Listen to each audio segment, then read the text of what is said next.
I have shared a lot about my personal life here on Juicy Scoop. And during some times of my life, I have been so stressed that my hair health was definitely impacted. And your hair is never just about your hair. And Nutrafol knows that. That's why Nutrafol takes a whole body approach to hair health, addressing the problem inside to help hair grow on the outside. Address your root causes of hair thinning with Nutrafol, the hair growth routine that keeps up with your life.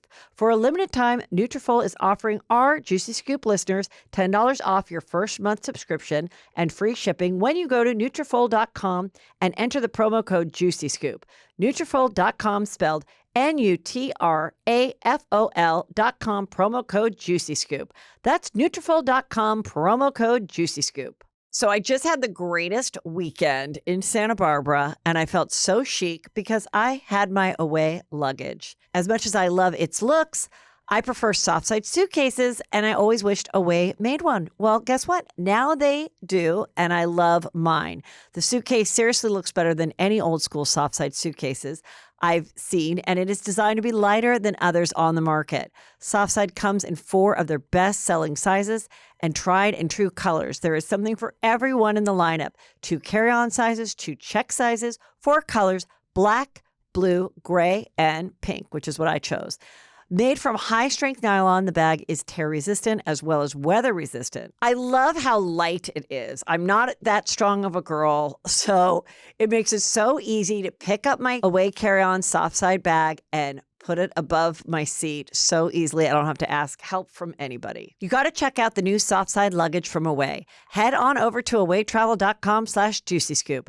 That's awaytravel.com/juicyscoop to see the new soft-side luggage from Away. awaytravel.com/juicyscoop. Heather McDonald has got the juiciest scoop. When you're on the road, when you're on the go, Juicy Scoop is the show to know. She talks Hollywood tales, her real life Mr. Segment serial data, and serial sister. You'll be addicted and addicted fast to the #1 tabloid real life podcast. Listen in, listen up. Whoop, whoop. Heather McDonald, Juicy Scoop. Hello and welcome to Juicy Scoop. Remember, you guys, I have lots of dates this fall and into now 2025. It's all at heathermcdonald.net. The next one up, it'll be the Venetian for stand-up and a full Juicy Scoop experience with Brandy and Julie. And that is on Saturday, September 21st at the Venetian. So that's the next show up. Make sure you get it. But I'm going everywhere, including the Irvine Improv in November. And that one always sells out 5 shows that weekend of November 8th, 9th, and 10th. So check it out. Okay, let me get into my super fun weekend. I went to a fabulous weekend for my friend, Lori Smith's daughter, Hannah Smith. And it was beyond fabulous. It was in Santa Barbara because I just want to tell you how disgustingly hot it was in LA. And I rarely complain about LA weather because it is the one fabulous thing and what you deal with paying the money that we pay and everything else in LA is that the weather's nice.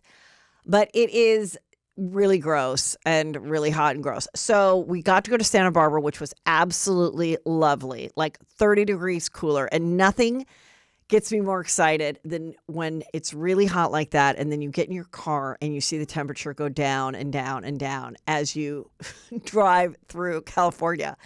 And anyway, it was fabulous. They did it at this beautiful estate, got married over the ocean. Then we walked through the estate through the estate to the backyard. It was so fun. And there were a couple cool things that they did that I really want to just talk about for wedding people. One, now this is a very expensive wedding, so I understand not everyone can do this.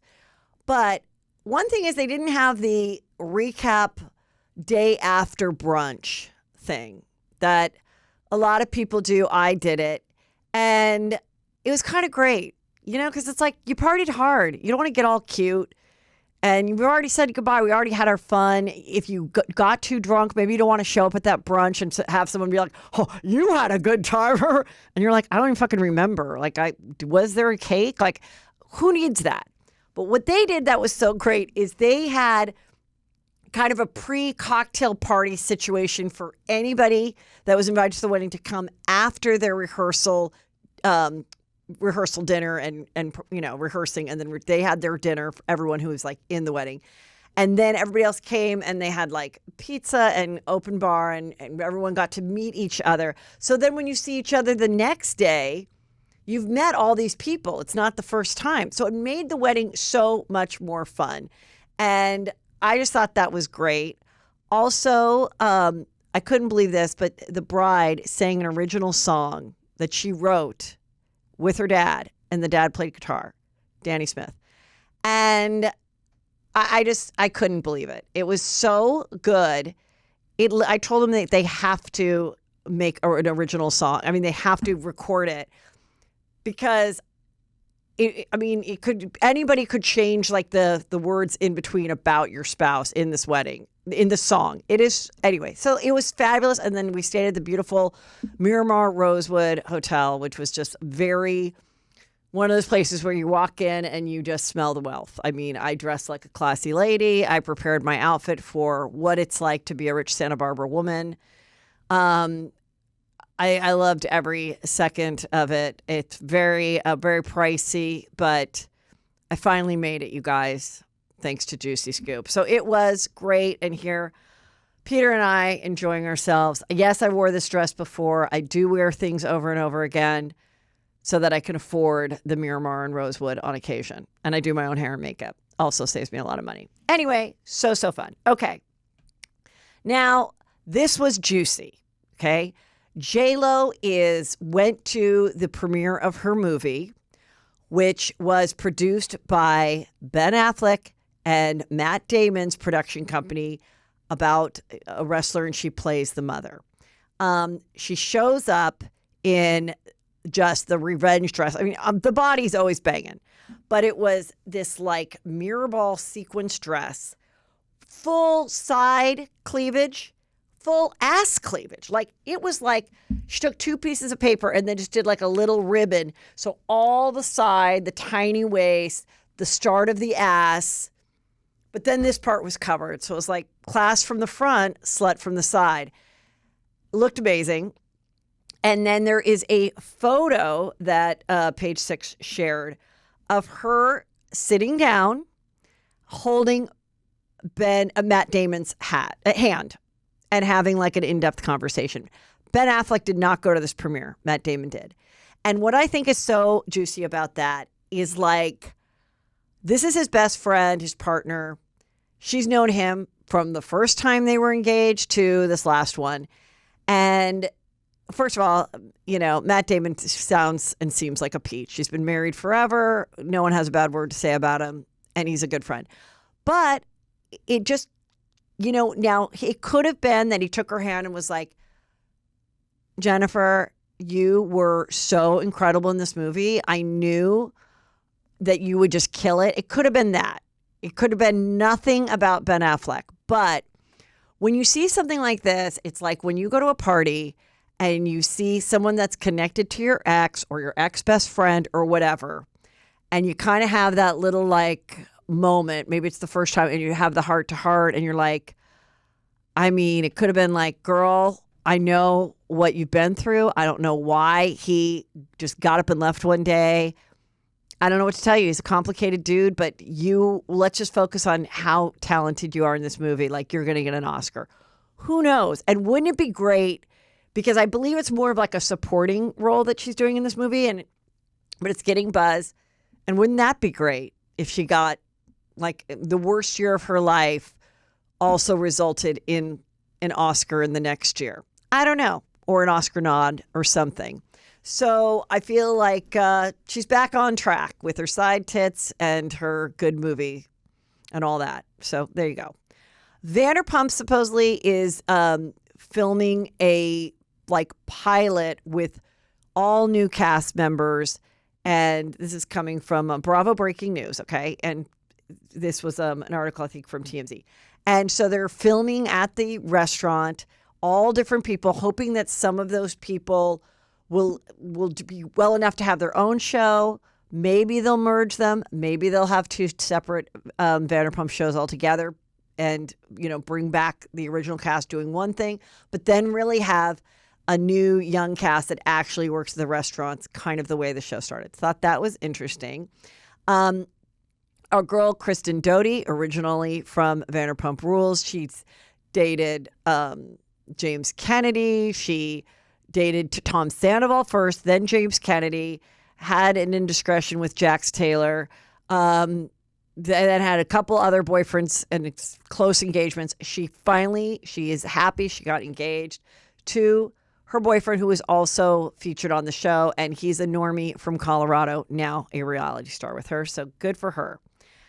And Ariana Maddox's brother, who I spoke about before, Jeremy, he is facing a lot. His attorneys are fighting for him. They're fighting these felony drug charges. He and his friend were their luggage. They were leaving Orlando International Airport, and they found large amounts of marijuana in their luggage, over 100 pounds of marijuana combined.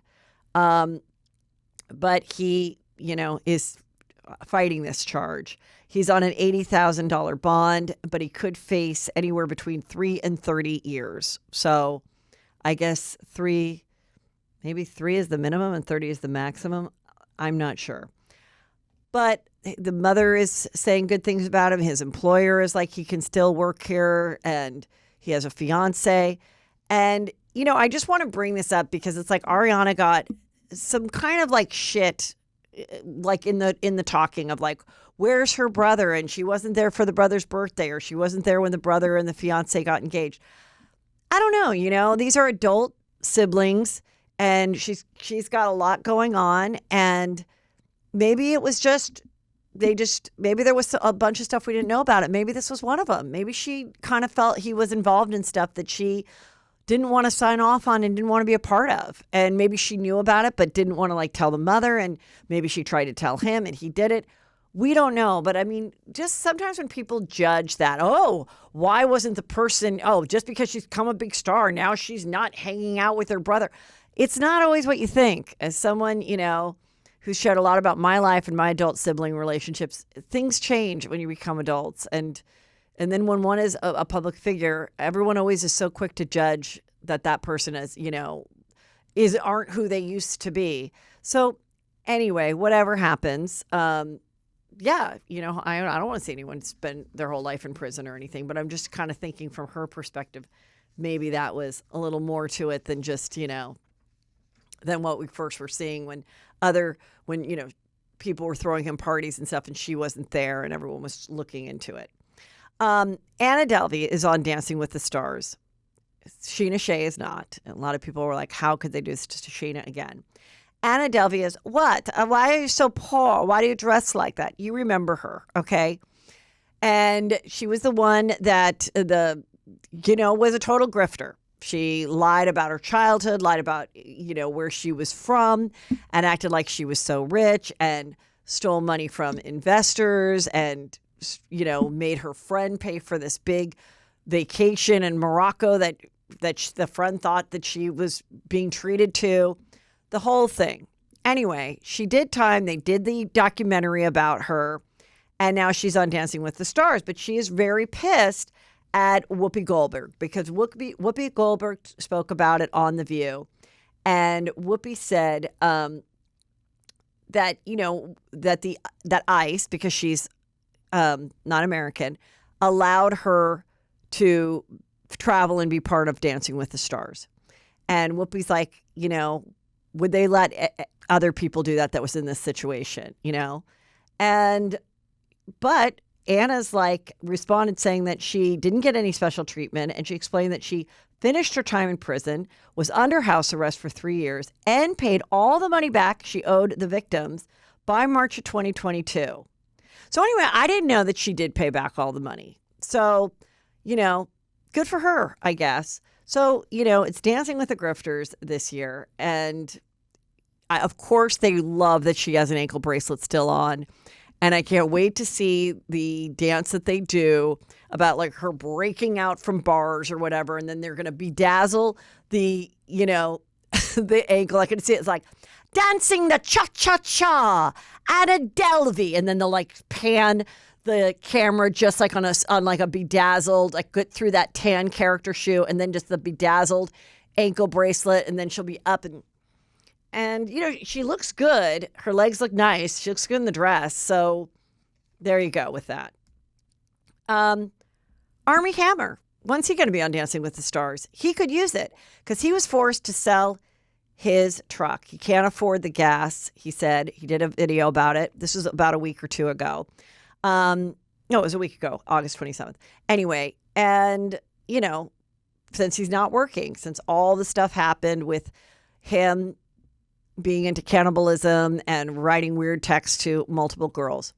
Well, Erica Jane, that's right, baby, Erica Jane, she has shared that she was his neighbor at one point and had his number and was like, hey, it's so loud. Can you stop playing all, you know, either invite me or stop being so loud? Because she said 2 girls were fighting on the front lawn one time when she rolled up over him. And he's like, hey, I'm happy to come over and make you a steak. And then she said he got COVID. And then she found out that he would like to make her a steak and eat her rib afterwards. And so she never heard from him again.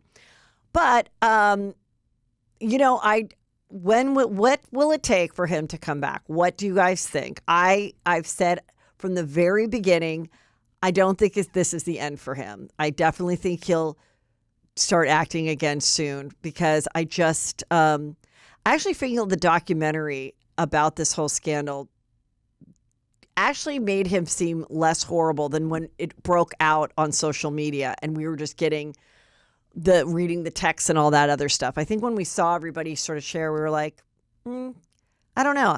I think he's a weirdo. I wouldn't want my daughter to date him. I wouldn't want Erica Jane to date him. Erica Jane, she doesn't want to date someone who doesn't even have a car. He just had to sell his car. I mean, that's not what she's looking for. Please.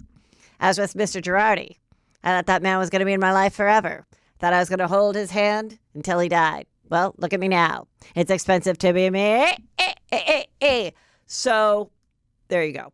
I have shared a lot about my personal life here on Juicy Scoop. And during some times of my life, I've been so stressed that my hair health was definitely impacted. And your hair is never just about your hair. And Nutrafol knows that. It could be your dating life, your diet, the juggling act that parenting can be, finding your rhythm and new routines, or even following your favorite sports team in an intense season.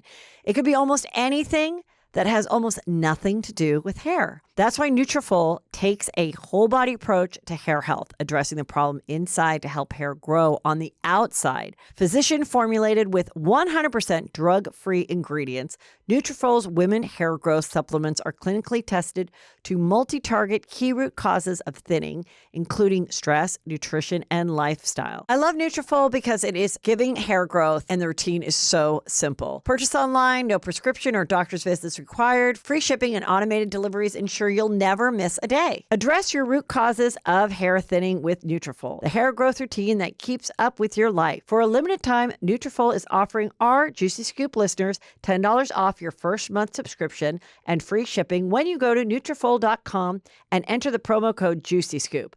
Nutrafol.com spelled Nutrafol.com, promo code Juicy Scoop. That's Nutrafol.com, promo code Juicy Scoop. Big weekend for Travis and Taylor. They went, I don't know, there's so much going on. They went to a wedding. They went to the tennis thing. They had the new cocktail that everyone's dying over, which is vodka lemonade, melon balls, and chambrand, whatever that purple, like, anyway, everyone's drinking at the tennis. They were drinking it, having fun.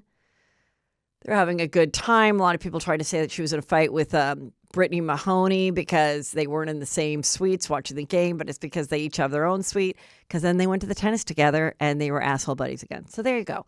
But, you know, when's this going to happen? They wore a lot of Gucci. Travis was wearing a lot of Gucci, and it was this Gucci bucket hat and this Gucci collared shirt. And I don't know. I hope you got it for free. There is also a Hallmark movie. We heard that this was coming. It's here, you guys. It's going to be on the Hallmark Channel. And it's going to be on November 30th, just for the holidays. And it's basically the story of Taylor and Travis. So there's a blonde girl and a guy with some facial hair and sitting on a football field in the Chiefs colors. We have to watch that. That's going to be a Juicy Scoop assignment. And I don't even watch Hallmark movies, but I'm going to have to watch that. Tom Brady was doing broadcasting and everyone says he sucks. They said he was awful, that they can't believe that he got paid $32 million to do this job. I don't know if that's just for 1 year, but whatever. They said he wasn't good. I saw a quick clip of him and he looked cute. So that's all I care about. Kendrick Lamar is going to headline the Super Bowl. I like his music a lot. I've never seen him in live, but everyone says he's like an amazing performer. So that's interesting. Also, Marlon Wayans did an interview recently, and I thought this was so interesting. He said that when they were doing In Living Color, for those of you that are not familiar with Living in Color, it was like completely groundbreaking. And not just because JLo was one of these dancing girls that did between the sketches. It was, I remember we would stop everything on a Sunday night in college to watch this. So they did this thing where they had, according to Marlon, they had like a special live episode of In Living Color to air on Fox while the other network was playing the Super Bowl. And it was very, very edgy. These sketches would never be allowed today, but hilariously funny at the time. And funny today, but just not appropriate. Anyway. And so people left the network where Super Bowl was and went over to watch that. And so it was after that then the people that produced the Super Bowl was like, we have to have really big halftime shows. And that's when they started booking all the big stars. Really not prior to that. So that was like, early 90s. I never knew that. I never knew that, but I remembered it. Now I remember seeing it and remember hearing that was like quite the coup. And I thought that was pretty juicy. I'm watching a pretty juicy show right now. Definitely, you guys, I need you to watch it so we can discuss it because there's already some things that bug me about it that I need to get off my chest and talk about. But it's keeping my interest, which is most important. And it's on Netflix. It's called The Perfect Couple, based on a book and with Nicole Kidman. And it starts out, it's the rehearsal dinner for a big wedding weekend for a rich family in Nantucket. And there is a murder. And then they flash back like a year before, and you're trying to figure out who killed this person and why. And it's not going to be the obvious, so you keep watching it. But there's definitely some weird things about it that I just need to talk about. So I'm going to give you guys a week to watch this. It's a limited series. And then we need to go off, okay? Because some things are very odd, like the opening scene of them dancing, like just so strange. Casey Anthony, top mom. That's what Nancy Grace used to call her. Casey Anthony, tot mom. Okay, she's a tot mom. And sad to remind you of the sad story. This is another one. She could be on Dancing with the Stars. They have not asked her yet because she's not popular, so I can see that. But because she was accused of killing her toddler daughter. But she did get off in the end. And then recently she had a Netflix documentary where she blamed the death on her dad. Said she had nothing to do with it and that it told this whole story that the dad did it. Anyway, she is out having the time of her life with her new boyfriend. This is according to New York Post. And apparently he blew off his wife of 20 years to be with her. And they're just really happy. It has nothing to do with the wife. They're just really having a great time. And then in the article, it was like a source said that they saw them at a restaurant and he said to her, "Bring that innocent ass over here." I'm like, no, he did not. No, I don't believe that part of the story. Do I believe that they're together? Yeah. Do I believe that maybe he left his wife of 20 years? Yeah. But I don't think you're at a restaurant being like, hey, bring that innocent ass. Like you were innocent for killing your daughter. Like if they're together, they're never bringing up the fact of what she lived through in the past. They're just acting like it didn't happen. That's my opinion. All right, you guys, we have so many other fun topics to discuss. I have a new Juicy Scooper, but she might not be new to all of you because she opened for me a few times this tour. I love her. She's adorable and she's so funny. She's a great stand-up. Brittany Brave is here. All right, we are back with Brittany Brave. Brittany, you're so adorable. Thank you. And tell everybody how we met. Yeah. Our success story, our love story. We met in April of this year. I had somebody from the Improv reach out and say, Heather McDonald needs an opener this weekend.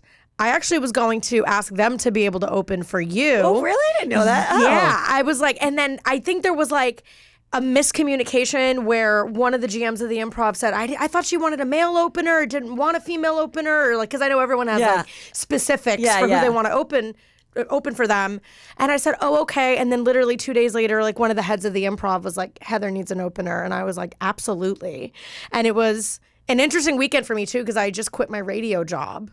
Yeah. And I had thrown together a big event for our morning show that Friday night. And then this came up and they were like, oh, do you want to open for Heather McDonald? And I was like, I absolutely do. So bailed on that, rushed up to West Palm, and here we are. Yeah. Yes. Yeah. And then we did another couple shows in Florida. Tampa and Orlando. Yes. Yes. So I don't know if you know this. What? That Tampa crowd was they were so fun. It was at the Hard Rock. They were so wild.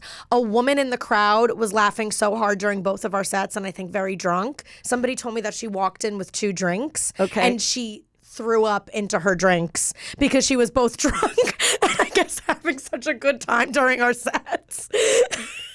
And she threw up in her drink and then didn't leave because she was having such a good time. That's how great it is, you guys, to come see us stand-up. live. Yeah. So, okay, you were just, right when you got here, you were reminding me of an interesting story you had regarding P. Diddy. Yeah. Tell that story. Okay, so earlier this summer, like June, I threw a roast of P. Diddy because obviously all these accusations came out that are all horrifying, even though people have been calling him out on this behavior for like over a decade. Right. And I myself, I'm a domestic violence survivor too. So I dated a monster for 3 years and sent him to jail, got out, got a restraining order. Wait, I don't know all this. Yeah, I don't even know if I've ever told you. Yeah, this was a couple years ago now, but yeah, dark time. Yeah. Well, wait, where is he now? I think he's in Salt Lake City. So he did his time. He did his time. And then we went to court again, and then he got off on a plea bargain, which was like total bullshit. But I have a restraining order, and he's been out of my life now for 5 years. Everyone's always like, is he dead? I'm like, no, but he's living in Salt Lake City, so that's close enough. He's just surrounded by Mormon wives. Right. Well, if God, we might see him on the new Mormon show. You never know. Yeah. Secret Lives of Listen, by Mormon girls, beware of this person. No. Yeah. What? I just want to ask a couple questions about that. Yeah, absolutely. So you found yourself in this relationship. Yeah. And then when did there come a time where Brittany Brave, you were brave enough to just be like, I can't do this anymore? Yeah, and believe it or not, Brave is really my last name. I think because I went through that, and I also do stand-up, everybody's always like, what a killer stage name. And I'm like, nope, just my Italian parents assimilated when they moved here. We met when I was working in the music business. I was a publicist at Columbia Records and Sony, and he was a manager, and met. He was a lot older than me. He was how much older? 17, 18 years. So how old were you when you met him? Mid-20s, early 20s, so he was 40. That's such a big difference at that age. Yeah, if you were 40 and he was 55, it's a whole different story, you know, or even 35 and 50. But early 20s is, yes, it's over 18, but wow, you know, it's young. I say that all the time. I'm always like, like 30 to 40, then you're kind of more or less at the same place in life. And the funny part is when I told even just my mom, about the age difference and that he had been married once and divorced, which there's nothing wrong with that. But also he had a 7-month-old baby daughter, like with his baby mama. Oh, so God. Yeah, who is actually a former Playboy bunny, and she's wonderful, Deanna Brooks. Yeah, so we're friends now. And did you become friends once? And did he tell you awful things about her? Yeah, and it was such classic DV. Like, the thing about these relationships is they're always very textbook. Okay, so tell us the textbooks. So, signs. For instance, I'm very lucky to never have experienced anything like this. So, yeah, totally. Yeah, but let's share. So one of the number one things, and I look for it, I think it's like the biggest red flag in dating now, is whenever a person is unable to if not speak highly of their ex, that whole dragging of their ex and like they're the problem, they were crazy. It's a huge red flag for me anytime a man calls a woman crazy now, because that's usually like, well, what did you do to warrant that reaction, you know? And did she call you out on your shit? Did she send you to jail? Did she get a restraining order? So obviously no two cases. Were you are always the cheating same. and she looked at your phone? Literally, yeah. That's, no drama, please. It's Yeah. like, no, that's not drama. You were cheating. You Okay, were cheating and you got caught. I remember Yeah. one time I literally caught him red-handed cheating, and he goes, yeah, the issue is that you talk to my friends and you go looking. And I'm like, that's like getting caught for murder and on trial being like, well, if you didn't show up to the scene of the crime, I wouldn't be here. Like, that's Right. the same logic. But that's number one red flag, is he always spoke really badly of her. She was crazy. She was over emotional. She was hiding the kid from him. It was like so dramatic. Number two, she warned me. She had reached out once she figured out that we were dating, and I got like 13 DMs. And it was like, oh, you're the new girlfriend. Well. And honestly, it foreshadowed so much of the relationship. But at that time, you weren't going to receive it because you were believing that she was crazy. So you're like, of course you're jealous of me and you're going to try to like ruin our love. Of 100%. And it's like, I also was like young. It was the first time I was really in love. He was a lot older. That always got like thrown in my face. It was always like, well, you wouldn't know. You've never been married. You wouldn't know. I'm older than you. I've lived more life than you. And yeah, like when you're in love with someone, your rose-colored goggles are on, right? Yeah. So I remember it feeling weird, and I definitely brought him the DMs like, let's chat about this. Some of this is concerning.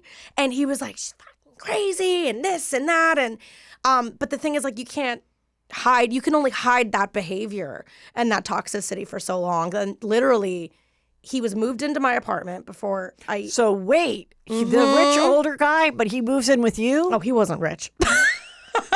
At all. He talked a big game, and So was there a love bombing aspect to this as well? 1,000%. Tell me how that happened. Oh my God. You're the love of my life. And Right off the bat. Right off the bat. I'm obsessed with you. I've never met anybody like you. And if you're like in your mid-20s and a young girl and you've never been in love before. See, I think love bombing can happen to anybody. Anybody. Because I think it's like someone just tells you how great you are and you're like, finally, somebody gets me. Exactly. Like, you're like, I agree. Exactly. I agree I'm gorgeous. I agree this body should be wanting to be banged every day. I've been waiting my whole life for someone to be obsessed with me. Yeah. Finally. Finally. Yeah. And also, like, in 2024, like, dating has changed so much. It's so hard to even get guys now to, like, express interest or make a plan or follow through. Right. So, yes, when you do have a guy in front of you who you're into and he's Into you. I feel like everybody gets love bombed nowadays. Like, it's so common. But it was a lot. And it's funny because, like, my mom and everybody around me was like, this is a lot. Quickly. And my parents were like, we don't understand why a 40-year-old man is moving in with his like 23, 24-year-old girlfriend. Why is he not with his 7-month-old daughter? Where is the mother of his child? Like, all very valid. Do you have other kids with the first wife? No. No kids with the first wife. Okay, just the one baby. Okay. Yep. And did he have any visitation, which then you played stepmom to, or? I did. I played stepmom a little bit in the relationship. Like, I mean, he was a deadbeat on like every front. Like, I remember having to remind him of his own daughter's birthday. Like, it was crazy. Like, I was like, her birthday is next week. And he was like, oh, right. And I'm like, are you going to visit? Are you going to do something? So, yeah, I was super in love, and he moved into my apartment. It was like, I really want to stay with you for the summer in New York. He had said he was living in LA at the time. Later learned he was evicted, did not have a place to live. He was actually with his parents in Lubbock, Texas. Like, it was every part of his life as the relationship went on just like fell apart. Like, nothing added up. Yeah. So I see a lot of away suitcases when I travel. You probably do too. They're great. As much as I love the way it looks, I actually really prefer a soft side suitcase. And I'm so excited that now Away makes one. First of all, I love this color. Look, it matches. But it comes in gray, black, blue, and this pink color. So I love that it comes in a variety. It also comes in several different sizes. There are 2 carry-on sizes and 2 checked bag sizes, which I love. This bag looks so much better than any of those old style soft side suitcases. This is chic. It's clean looking. It's unique. Now, I go to a lot of different cities, and unfortunately I made the mistake with a short turnaround of checking a bag because I didn't have a bag like this that can actually carry way more than you would think for a carry-on bag, because this particular bag is so expandable and durable because of the softness of it. They have this compression pad, many different places to put your shoes or whatever. I love that it's one big deep side. For me, that really works the best. And I think that's why you can fit so much more. And this particular size for me is what is going to get me through my next shows. Because, like I said, it's so deep. So when you do the compartments or however you want to pack, if you want to do the nicer clothes, it's folding and it doesn't crush it because of the expandability. And I think the greatest thing about a carry-on suitcase is that in this case with Away, this is so much lighter. I'm talking about actual weight. So when you're traveling, especially if you're like me and you're not lifting weights regularly, I'm not a weightlifter, when you have to pick it up and put it overhead, you know, the flight attendants can't help you do that. I don't know if you know that. So unless you want to ask a guy and look like a weirdo, you want to be able to lift your own bag. And this one I can because it is so light. This bag is soft, but it's not sensitive. It's extremely durable. And the best part, expandable. Bonus points for the compression pad system that really helps you pack it in. I mean, you see sometimes, and you're like, how does someone fit so much in there?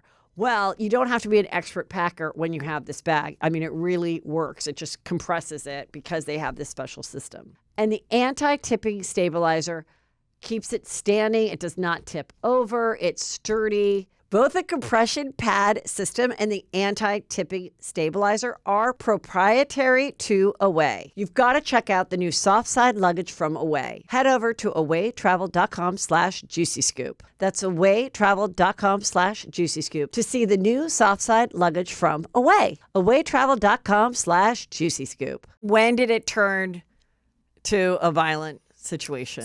So honestly, it was about 6 months in. Around 3 months in is when I started having some trust issues, like just, you know, weird text messages from girls, stories not adding up. So was he like a good-looking, charming guy so that he could get girls to be interested in him, I assume? No, to be honest. He was like not ugly. But I guess if I were to give him credit, like he knew how to talk to people. He was a manager in show business. Right. You know what I mean? So like he was very smart. He was good at his job. I think he knew how to like schmooze and talk to people. And I think at some point when you're like in your early 20s, mid 20s, an older guy is really like appealing to you. You're like, oh, he has his shit together and he's older and there won't be as many games, which I guess to his credit in pursuing me, there weren't games. But yeah, he was like, oh, I want to come hang out with you for the summer in New York. And I said, okay, but you should probably still stay with your friends. We're still just dating early on. And then I don't know, before I knew it, he was moved in, basically living in New York. We were fully together. And then, yeah, there was one night where he went out, lied about where he was going. I don't know why. It clearly was up to something that he didn't want me to know. Came home, hammered drunk. Like early to like 8 p.m. comes home, hammered, probably coked out. There was obviously substance abuse issues too. And I just kind of caught him in a lie. And I said, well, what? I don't know why you would lie about going to this happy hour. Like I didn't accuse you of anything. I didn't have any issues. And he just went from like 0 to 100. And he tried to like shove me out of my own apartment. Like he tried to, he was like, it's never going to be enough. I didn't do it. Like he was like irrational, so drunk. And I was near the door of my apartment because I wanted to go for a walk and he pushed me out of my own apartment. And when I tried to get back in, he closed the door on my hand. Yeah. Oh. And I was like, okay, that was the first incident. Uh-huh. And then We walked it back from that. I'm sorry. I was too drunk. I did lie. I shouldn't have lied. I really wasn't. All the textbook stuff. And then it got bad. It was really bad. Like, to the point where I didn't even really want to send him to jail. I just wanted to get a restraining order when I was ready to go. And when I presented all the evidence, death threats, domestic incident reports, every time I had to call the cops on him because he was out of control, the detective I worked with in New York was like, oh, he needs to go to jail. Like, this is aggravated harassment, assault. This is like out of your hands now. So here we are. Yeah. And it also sounds like you finally had a detective that cares. You often hear that people don't, they're like, oh, we need more or whatever. So yeah. So then he got arrested? Yeah. And I left. I literally fled. Like, I flew to Salt Lake City for one last weekend to try to work it out. Even though everybody in my life at this point was like so over him. At some point, like, the relationships like this isolate you from everybody. Like, they were like, okay, we can't get through to her. Like, we're just, like, she keeps trying to leave. He keeps coming back. She keeps coming back. It's like such a vicious, hard cycle. And I went to Salt Lake City. It was supposed to be our hurrah, let's heal, let's rekindle weekend. And of course, like, a day in, he's a violent, drunk monster again. Really bad. And when he was busy watching TV, I stepped outside of his apartment, called American Airlines, switched my flight silently. He had no idea. And then I got out of bed at like 3:30 in the morning when he was like dead asleep, finished packing, and left. Like, I was supposed to stay like 2 more days, and the light switch went off. So, like, my advice always to girls or people in this situation is, like, you do have the strength to leave. You can leave. And also, if you're friends or you're near somebody who's going through something like this, like, they will leave. But a lot of the times you have to arrive at that conclusion on your own, which I did. Yeah. Yeah. But he woke up and I was gone. And by the time I had landed in New York, I had him blocked on everything. And I just went straight to the courthouse in Dumbo, Brooklyn. And I was like, please help me. And then did he get arrested in Salt Lake? So he got arrested a month later. It was the messed up thing is, even if there's multiple incidents across the country, which there were, because we lived in LA for a little time together, there were incidents in Salt Lake, incidents in Miami, where I live now. Obviously, New York can only rule over New York and that jurisdiction. So I knew he was going to visit a month later. I restart my life. I had just moved to a new area of Brooklyn. He knew the neighborhood, but he had no idea what the cross-street subway stops were. And the detective said, okay, well, when he's in town, we have to serve him the restraining order and we'll arrest him. We have to do it in person. I said, okay. So I was working with my detective all week, like, using context clues through, like, burner accounts, mutual friends, to try to find him, to get them to just serve him and arrest him. And this is so much. I know. I've never told you any of this. No. I went to a new client show at Gramercy Theater in New York, and I told my detective, I know he's going to be here. And the detectives, a couple of them, was working. Wait, what do you mean a new show? You were performing? I was still a publicist at the time. I hadn't even started comedy. Oh, okay. Mm-hmm. And I was like, I have a feeling he's going to show up. He knows I like this band. He knows. Oh, I see. And they were like, okay, yeah, okay. And I was like, really? Like, I'm telling you guys, I know him. He's going to try to see me while he's in New York. This is where he's going to pull up. Sure enough, halfway through the show, I get a text from him. He took a picture of me in the crowd. And he's like, I'm here. I'm afraid to say hi to you, but I was hoping we could. I freak out. Detectives don't have my back in this moment. They're not there. I'm crying. I run out of the venue. The next morning, he called. He's like, please see me. Love you. We can work it. All the usual crap. Called my detective. I'm like, this is his last day in New York. This is our last chance. If you're going to serve him, and this is the last opportunity. Female detective. She goes. And this was just to serve him so that you could be granted the restraining order. Mm-hmm. And then you were kind of like, hey, what happens after that is your deal. 100%. Okay, got it. Yeah. And also they were planning to arrest him on aggravated harassment, and assault. Those were the three charges. And I called her and I said, he somehow figured out where I live. Not surprising. And he picked a bar on the block of my new apartment. Again, have no idea how he figured this out.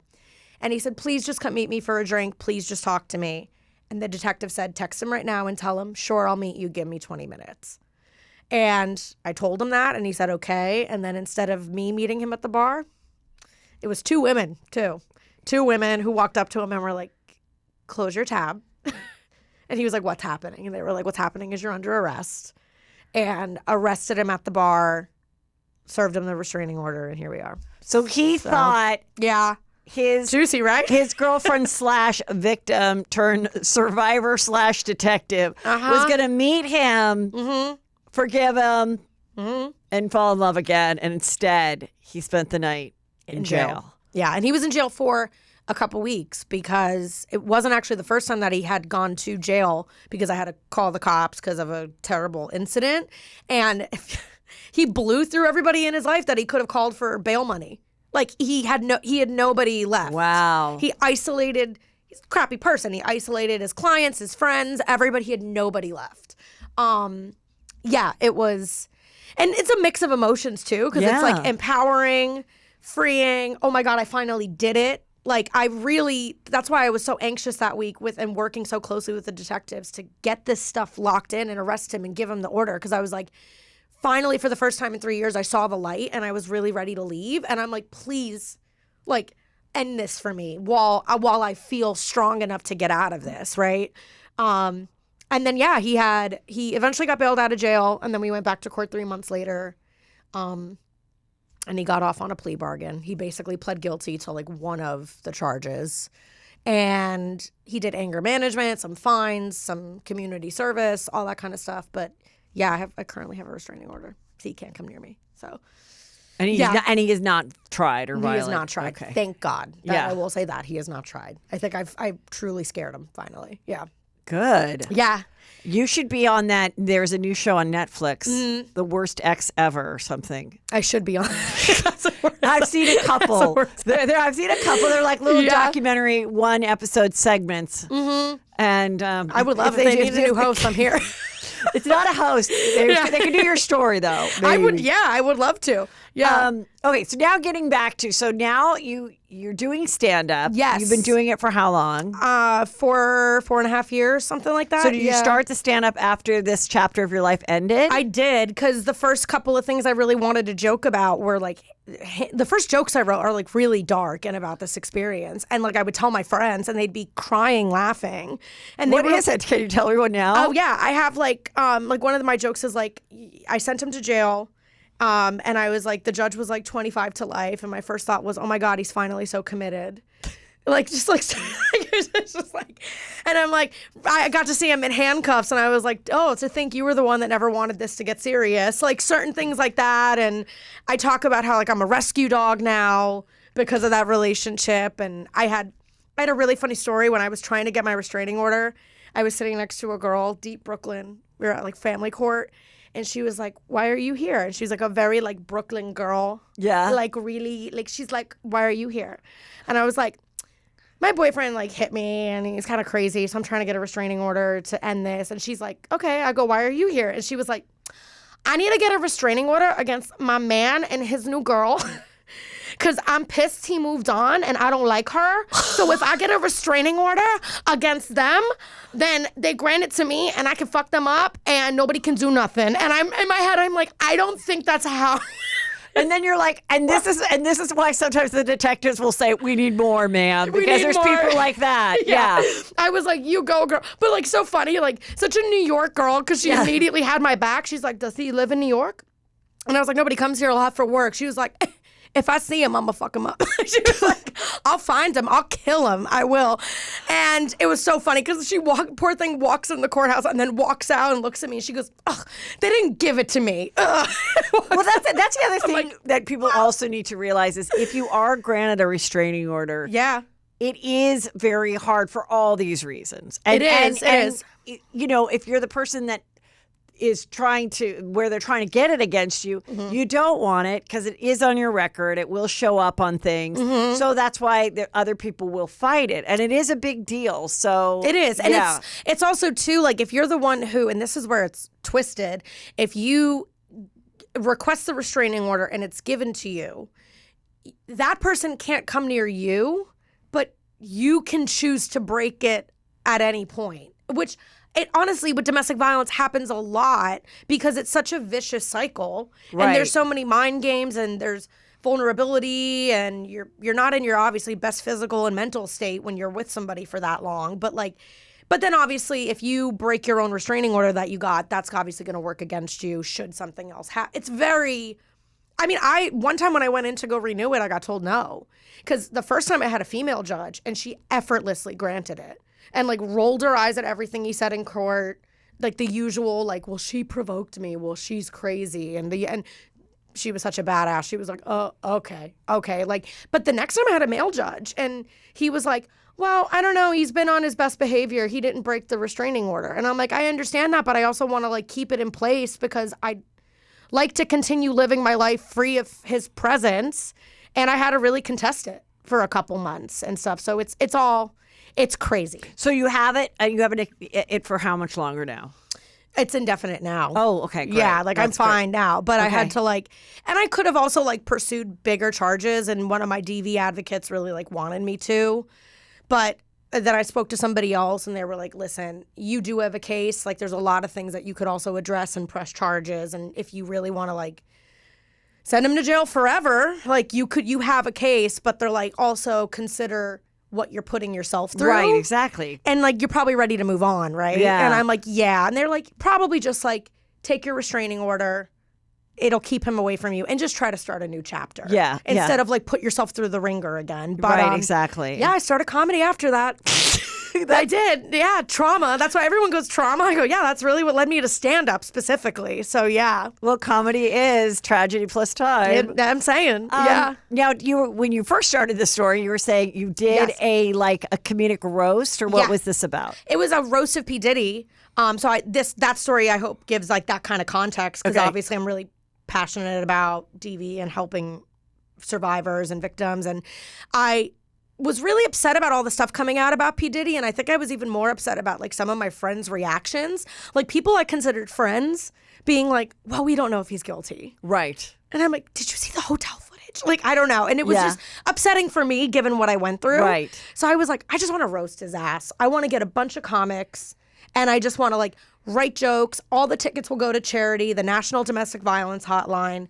And all the comics were on board. It was great. They were like, this will be fun writing exercise. Like, yeah, let's roast this billionaire pedophile abuser. Yeah. And the bar that I ended up picking in Miami, on board immediately. They were like, let's do it. I was only in town for 1 week. And that week they were already speaking to 50 Cent about a potential promotional appearance for his new cognac. And they were like, if we could pull this off, this would be like, if we can align the dates. I even canceled the gig in DC. They were like, we can get him to come by. We'll tell him the roast is happening and maybe and he did. Like we couldn't announce that he was coming, but we could tease it. And then, yeah, night of the show, he rolled up. He knew it was a roast. He knew it was for charity. He was like 100%. I want to be there. And it was great because we got a bunch of national coverage. We raised more money than we would have. It was wild, crazy. Yeah. I hit on 50 Cent. I flirted with him. It was great.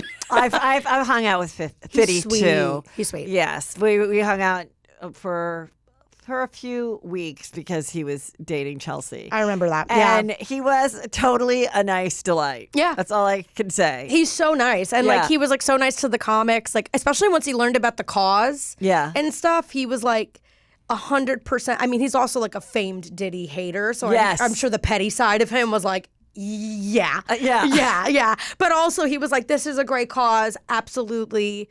And afterwards he was like, I could never be a comedian. What you guys just did was so great.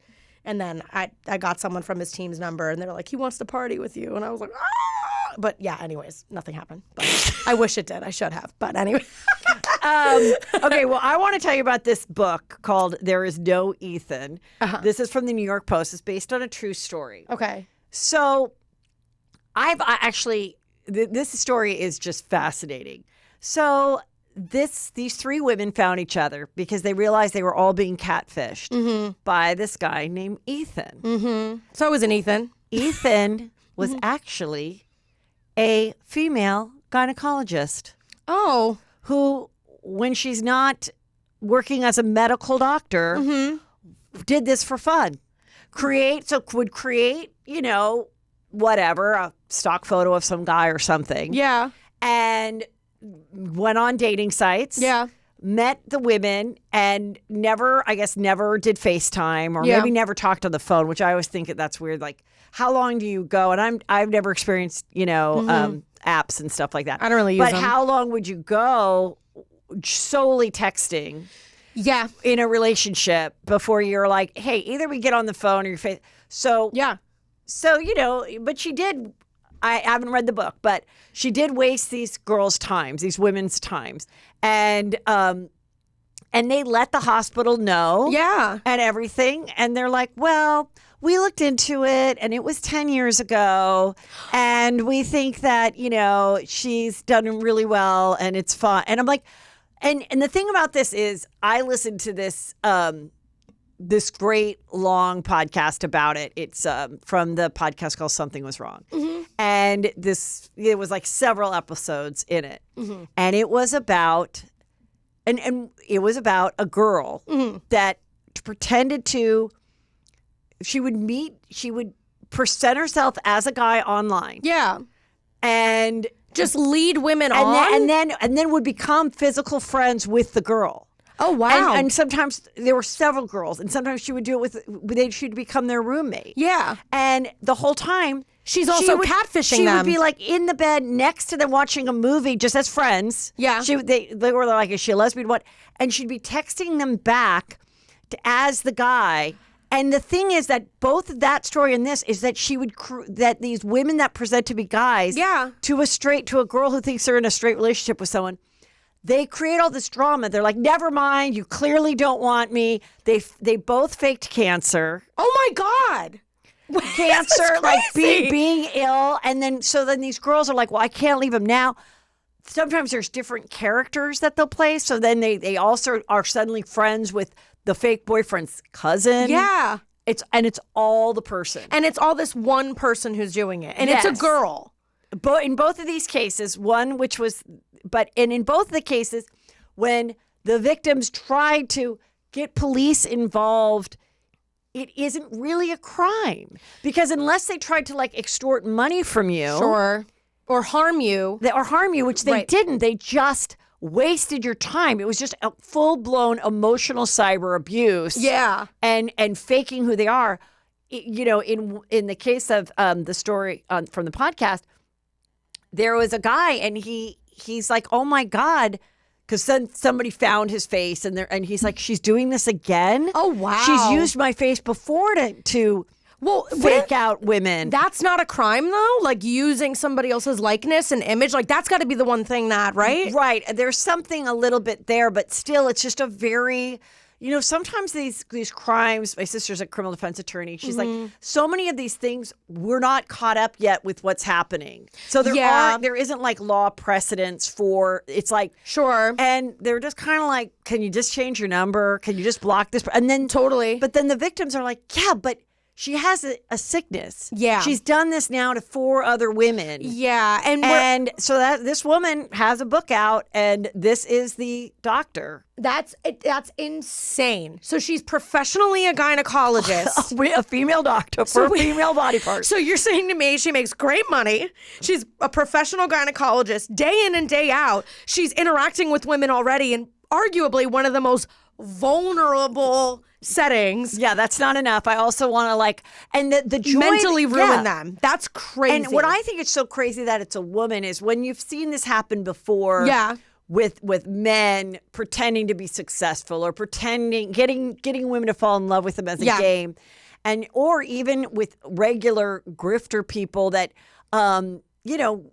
get joy out of seeing you be excited because you think you're going to be part of this big business that's a scam or whatever. They get off on it. Or a guy that's taking his girlfriend, or even in person, a guy that's taking the girlfriend to see houses. I always think that's sad. It always seems like realtors have to deal with a lot of weird grifters too. I'm sure. Because that's always this. And so now you're and I think they get off on seeing the realtor think oh God, I've had my license for a year. I and might make this sale. I might have this sale. Like, Yeah. it's such a weird. And so I think, I mean, I live in Miami, so that's the capital for everything you're talking about right now. Like literally everything every man's like a character from Grand Theft Auto.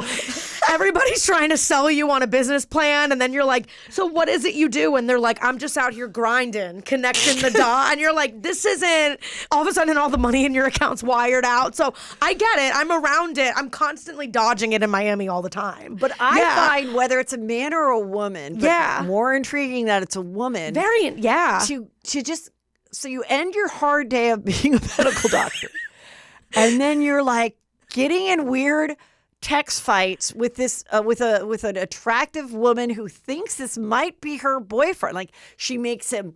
Oh, the one thing that she also did is she made him Jewish, and she found a Catholic girl, got the Catholic girl to fall in love with her, Got her to convert to Judaism? No, but then was like, well, not gonna work. It's not gonna work. My mother, won't accept you. Yeah. Well, that's And so, like, believable. I've gone through that personally. But I'm saying, like, just the tactical ways to, like, seeking out this girl to go, almost like seeing, okay, I'm on the Tinder or whatever. Yeah. And I don't know what site it was, but I'm on the Tinder, and I'm as this fake guy, and I'm seeking out girls to and sees this person, and is like, oh, I'll pursue this one because then in 5 weeks I will break her heart, and won't that be fun for me on a Tuesday night while I'm alone in my bed? That's what I mean. Does she doesn't have any sexual interest in sleeping with women? Because we don't know that part because it's just. We'd have to read the book. Yeah. But it's just, hey, if you're the author, come write me. Let's have you on. Yeah. But like also, does she have like, does gynecologists have high levels of testosterone in her body? Because this is like straight male behavior to just want to like play mind games with a poor woman and waste her time. I mean, I think it's a level of, I think there'll probably be some type of like real diagnosis in this day and age, but it's a level of being a troll. Having like several identities, of playing with people's emotions somehow that you'll never really meet. Yeah. And you also won't suffer any real consequence because, like you said, there's no way to really arrest her. Or in this case, I don't know if she knew any of these women personally as her normal person. Yeah. In the other case I talked about, that girl was like roommates with them. And quite literally in bed with these people, like as friends. Friends. That's crazy. I feel like also the number one red flag is like, I feel like both of these women in this scenario would be the kind of woman that's like, I don't have a lot of female friends or something. They'd probably be like, all my friends are men. Because this is like, to just want to like ruin women's like, this is insane. It's serious. And it's just such a cruel thing because like you said, like, love and dating is so hard. Yeah. And then you create this person that sounds great, looks great. Same with the other case. Like she would create a guy to then like pursue her friend that she knows the friend would like. Like, if they're in a more conservative town, she made him like a little edgy and liberal with some like tats. Sure. And if it's in Austin, then he obviously works in tech or something. They just created this like where girls like, oh my God, actually? Yeah. This guy's perfect for me. Yeah. Like, and this is wild. I don't even know where to. And it was always like there's always like an accident. Yeah. Like I was gonna meet you, but now I got in this car accident, and then it's like, okay, should I drive all this way and see you? Yeah. And then, oh no, my phone was dead. Sorry that you already drove back. I didn't know that. I didn't know that now whenever I have either a new female friend or B, God forbid, I need to switch gynecologists. Like, I didn't know that one of the preliminary questions needs to be like, what do you do in your free time? I'm trying. Can I hook you up to a lie detector machine to see like who you really are? This is crazy. Although it does give me a little bit of hope because I've always joked for years that I'm like, we need a really good, like, diabolical female character. I'm always like, we need a female serial killer. The most famed serial killers are always like men, like the Zodiac killer or like John I think that's what makes it fascinating because it's a woman. Yeah, and women can be horrible. Women can be narcissists. Women can be horrible. Women can be evil. Women can lie. Women can fake. You know, it really breaks my heart. But there aren't as the percentage is down. It's always going to be a little bit less, just because it just is. Yeah. But there's evil bitches out there. This is crazy. This is insane. And I also feel like catfishing, like dating in 2024, everyone kind of same way like love bombing, everyone kind of love bombs. I feel like men just kind of love bomb. Like I feel like it happens to everybody. And I feel like catfishing happens to everybody too. Like even on a smaller scale, you think a guy is one way and then he's not. Like I have so many girlfriends who go through that. They're like, I thought he had his shit together. And then 3 months in, I'm paying for everything. Or surprise, there's a kid or something. So this is like, my friend's daughter, she's a teenager, and she's like, we went to go play the sport against this very rich LA prestigious school, right? Yeah. And this one girl was just horrible, horrible, mean, awful, just like the meanest. They couldn't believe how mean this school was. Yeah. Yeah. And so then on the whole bus ride back, they went and looked up her Instagram, and she comes from famous parents, and she goes, but she's totally catfishing. Like her Instagram doesn't look anything like what she looked like as the 16-year-old girl, but she has these famous parents, and she's just a mean person. So she's like, we didn't care looking her up and being like, she's a fucking liar, because it was just, and I of course know all she's talking about, but I'm not going to say it on the show. Oh yeah, totally. I was like, oh my God. Yeah. Like, what? And they're at this like, prestigious Christian school, and and just a horrible, mean girl. Yeah. But that's crazy. This is insane. I just wish people would find a regular hobby instead of just doing this. It's great. Well, we had like in Miami, we had, it's not quite catfishing, but it's crazy. And it's like one of our biggest scandals in our comedy scene. So there was a girl who, it's just comedy, and I think like she had some issues with like partying and drinking and stuff like that. But it would never kind of add up. Like whenever she acted badly, it was one of two excuses. It was either like, oh, well, I'm sorry, I really need to get clean, and I know that my drinking and my drug use is out of control. Or when she would do something shitty, it was the opposite, where it was like, okay, well, I'm recently clean, so I'm still trying to get, like, the stories never added up, and she always used her partying as an excuse for, like, her crazy behavior. From the day I met her, I thought I got, like, a weird vibe from the whole in her face and her vibe and everything. I was like, she really looks like she would be like Casey Anthony's accomplice. Like, she really crazy energy. And so like she borrowed my friend's car one day. She was supposed to bring it back at the end of the day. She went off grid on her, ghosted her. Her phone didn't die, brought the car back 2 days later. My friend was literally about to call the police. And she goes, what is wrong with you? Like, I told you could borrow my car for a day. She goes, oh yeah, well, I ran errands and I saw some friends and like, what? And she goes, like, are you a sociopath? Like, you just didn't answer me for 2 days. Then she got caught pocketing money from a hotel that hired her on South Beach to run a comedy night.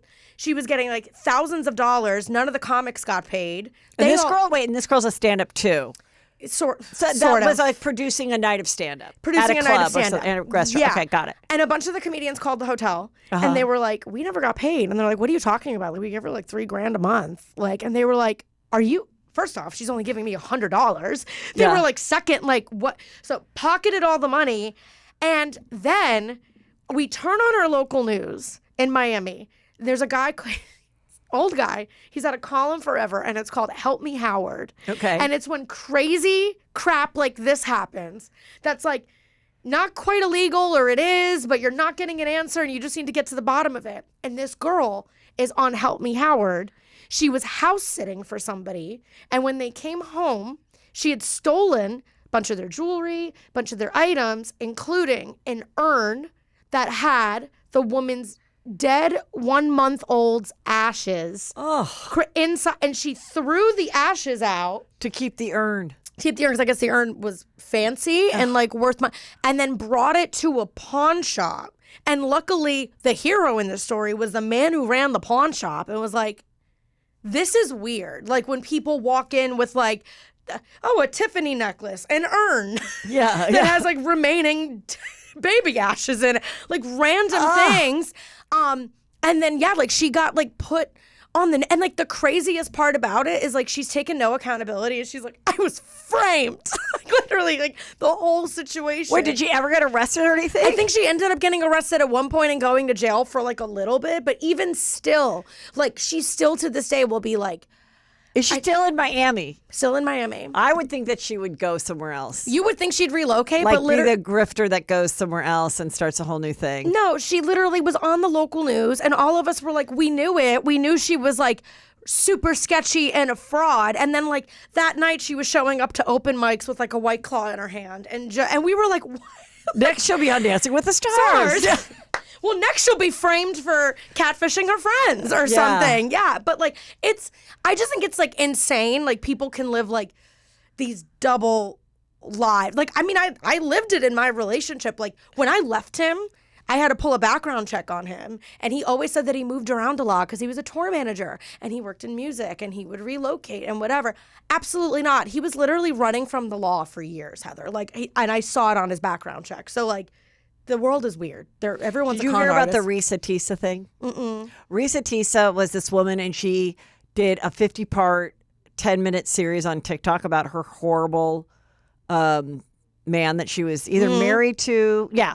Who the fuck did I marry is what it was called. Oh, funny. Mm-hmm. And, you know, he was a liar and he would do all these things. Sure. Anyway, they're going to make that a movie. Oh, yeah. And I'll be first in line. Yeah. I will be first in line. I'm ready for the remake. I'll audition. Speaking of documentaries, the Fyre Festival. Remember the Fyre Festival? Yeah. It's back. You know, the first thought in my head when you said Fyre Festival was not even like the tragedy of the money lost it was that disgusting sandwich. Well, he's back. He says it's going to happen in April. Yeah. Of 2025. They found an island, but it's much better than what they had before because it actually has like hotels and stuff on it. Okay. They already sold. They already did a sellout at the $4.99 price.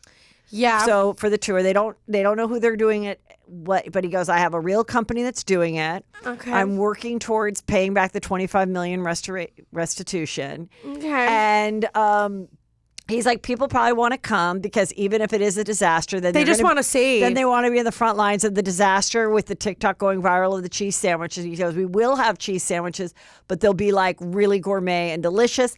And there's even packages as high as $1.1 million, which will include a luxury yacht and scuba diving. And I don't know how you get up to $1.1 million, but maybe you have a private concert or something with somebody. They don't know who the people are. Or maybe $1.1 million, that package just guarantees you make it out of Fyre Festival alive. Yeah. It's like insurance for your own life. Well, you promise you'll survive. Yeah. You'll get out of here.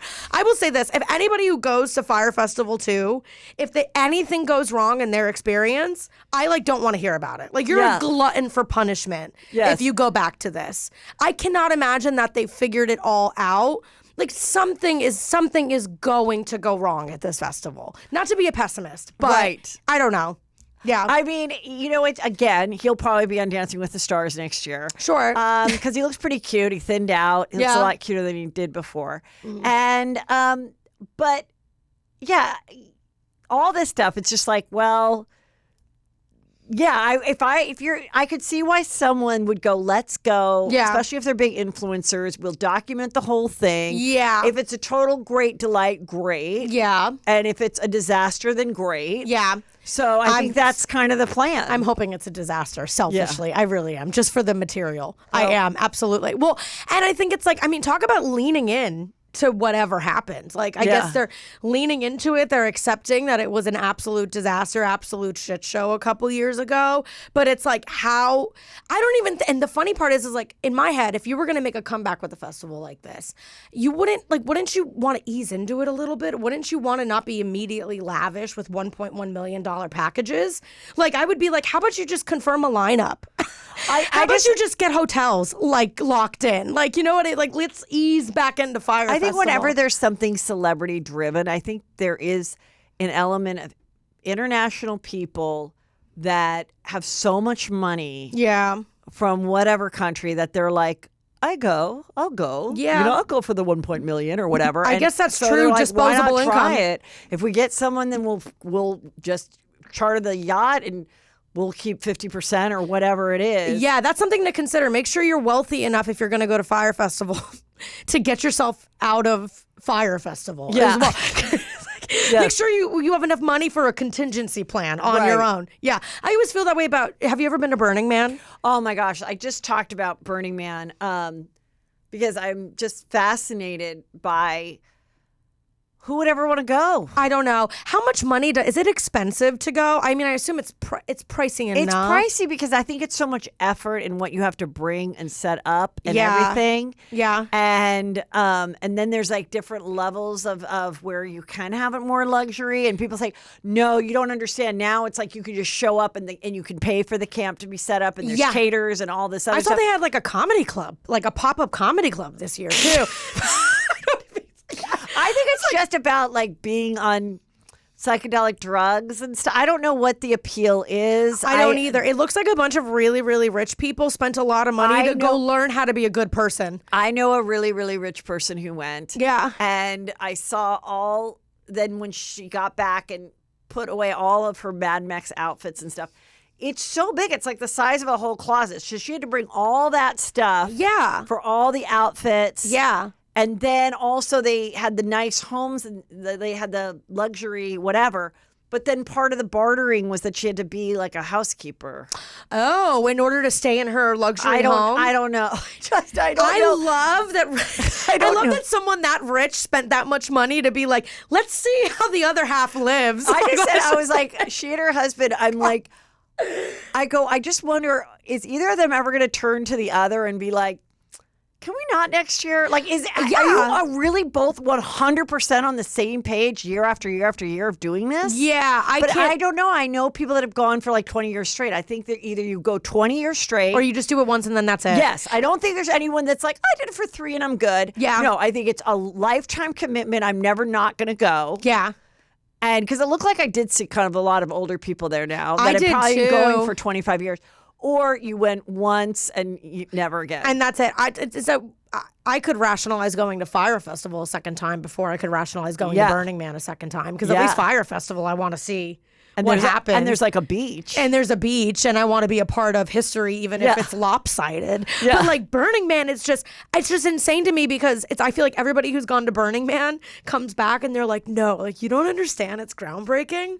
Like, it's really important to be kind to people. Like they always like go to Burning Man and come back like, did you know it's really important to be like polite to people and consider? I'm like, you had to go to this random festival and spend a bunch of money to be in a desert stranded to learn that like you should maybe look out for other people's interests. Like that's everybody I know who goes to Burning Man.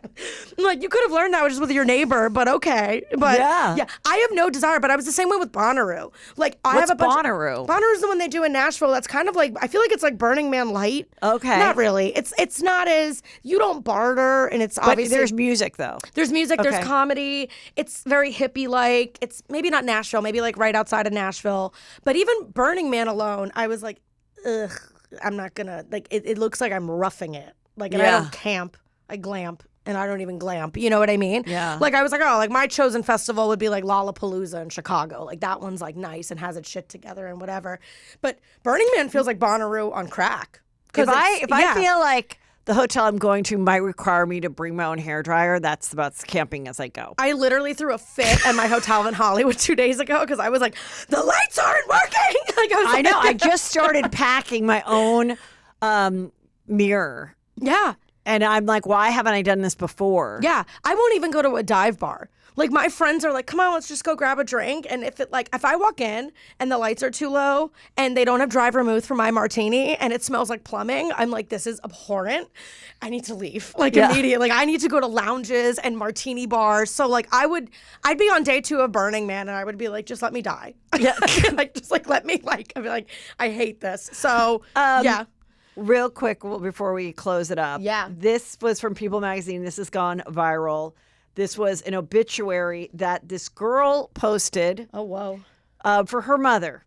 Florence Flo Harrelson, 65, died on February 22nd without family by her side due to burnt bridges, and a wake of destruction left in her path. It's going to be my obituary. Did not want an obituary or anyone, including family, to know she died. That's because even in death, she wanted those she terrorized to still be living in fear, looking over their shoulders. So this isn't so much an obituary, but more of a public service announcement. I love this. I love this energy. Sometimes when someone's horrible and you hear they died, and you're like, okay. You know what really annoys me? Yes, that. And what really annoys me is when certain celebrities die. Yeah. And people, I understand having a very strong emotional connection to some celebrities. Like when some, obviously like for me, like when Robin Williams died, like very sad. Kobe Bryant was like very sad, whatever. But like, I always get like, it's such a pet peeve when my friends get really upset when certain celebrities die. I'm like, you didn't know them.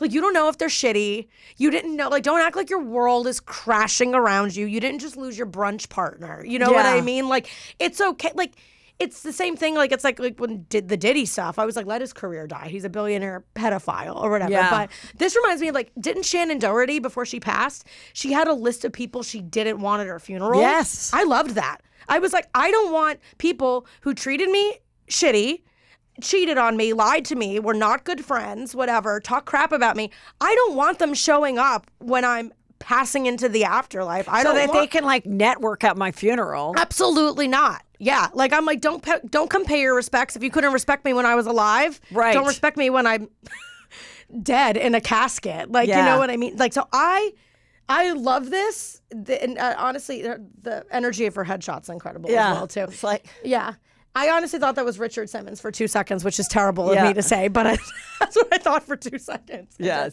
Yeah. I love this. Girl, tell everybody where they can start following you. Oh, yeah. And enjoy the joy that you are. Thank you.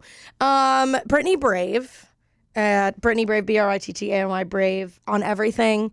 TikTok, Instagram. I'm on tour. I'm going to be doing some stuff at New York Comedy Festival. Oh, cool. Yeah, I have a big Miami headline show coming up too in November. And yeah, come see me. Oh, I have my podcast too.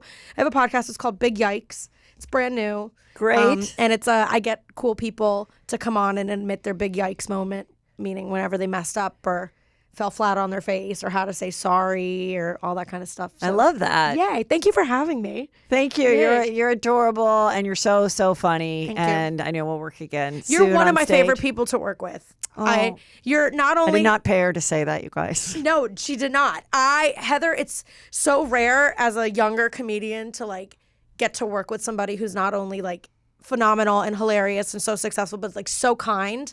And I feel like it was like so easy to work with you. Like you were so down to earth, so supportive. So I really love working with you. Well, that was really nice We to stand say. Heather. I really appreciate you saying that. Love you, girl. Love you. Thanks.